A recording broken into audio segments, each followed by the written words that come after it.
It's Father Vogel. We continue our series on St. Jean-Baptiste de la Salle's Meditations in Time of Retreat, especially for teachers. We've reached the 13th meditation, that as a teacher you must give an account to God on the way you have done your work. His first point, you cooperate with God in His work, says St. Paul, and the souls of the children whom you teach are the field that He cultivates through you. Since He is the one who has given you the ministry you exercise, when all of you appear before the judgment seat of Jesus Christ, each will give his account to God of what he has done as a minister of God and as a dispenser of His mysteries for children. So, this meditation is having us look forward to the end of our life here on earth, when we are brought before God, when we die or at the end of time, whichever comes first, that we will give an account of what we have done. And for us as teachers, that means, what have we done for God's children? So he continues, Jesus Christ, having been appointed by God to be your judge, will say to you, as the owner said to his manager, give me an account of your administration.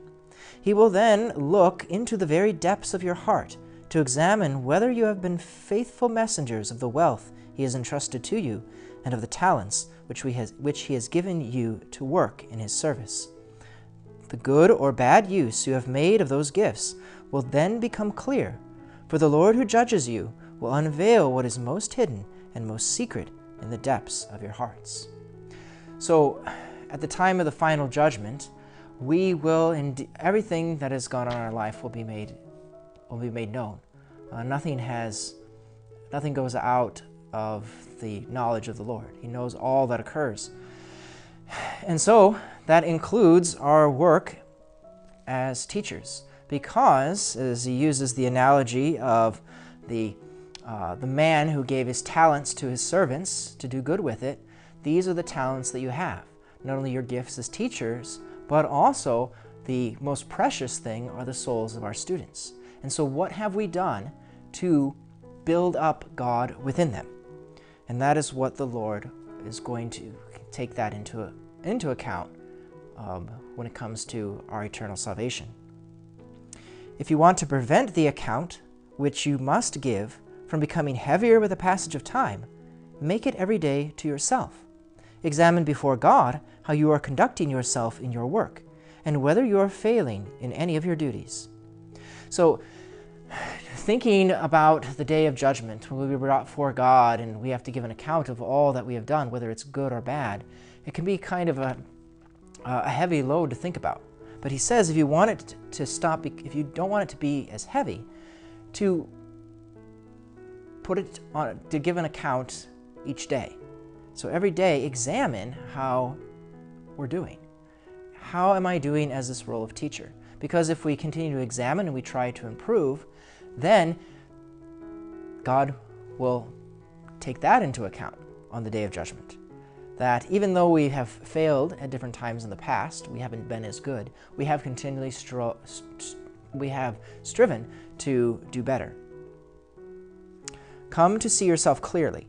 Find fault with yourself accurately, unsparingly, so that when Jesus Christ comes to judge you, you will be able to face His judgment without being afraid.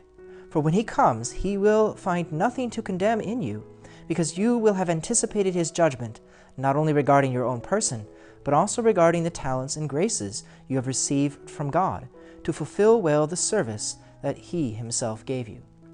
So this is true not only for the work of teaching, but any kind of works that we do, whether good or bad. We want to examine our souls, and if we have come to admit and ask for forgiveness for the faults that we have, then we need not be afraid when we come before the Lord at the day of judgment. That will have already been placed in His hands, and we've asked Him for His mercy. And of course, He does bring forgiveness, especially in the sacrament of reconciliation. So, he says, don't try to hide things. Don't ignore the things and pretend like, none of these things are really wrong that I'm doing. Or, maybe the sins of omission. I didn't do as much as I should have done as a teacher, but that's okay. When we have faults, to admit them to bring them to the Lord now while we're here on earth, so that he can give us mercy rather than facing his judgment at the end of time. For he has made you the guardians and guides of children who belong to him, over whom he has acquired the right of father, not only by creation, but also by holy baptism, whereby they are all consecrated to him. And we especially have to give an account of how we have assisted our students, because, as he says here, we're the guardians, kind of like the angels, right? And guides of children. And those children belong to him. They are God's, not only because he created them, but also through baptism. They've also been made his own. And so therefore, so much more, since he has given his precious children to us to care for, will we have to give an account of what we have or have not done for them. God bless.